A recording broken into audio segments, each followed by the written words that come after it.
এখন সবাই একসাথে তাড়াসন করো। প্রথমে হাতটাকে লক করো, শ্বাস নিয়ে পায়ের পাতার উপর উঠে দাঁড়াও।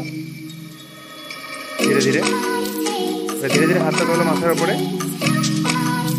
সবাই পায়ের পাতার উপর ব্যালেন্স করো। ধীরে ধীরে শ্বাস নাও, ধীরে ধীরে শ্বাস ছাড়ো।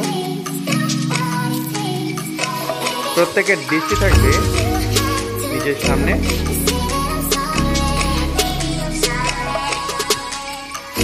এখানে ভাবনা থাকবে আমরা সুস্থ হচ্ছি।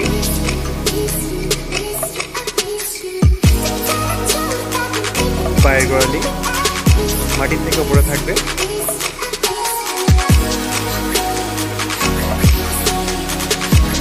যাদের লম্বা হওয়ার সমস্যা আছে, যাদের পায়ের ফ্ল্যাট ফুট আছে, আপনি প্রবলেম আছে, তাদের জন্য এই আসনটি খুবই কার্যকরী একটা আসন।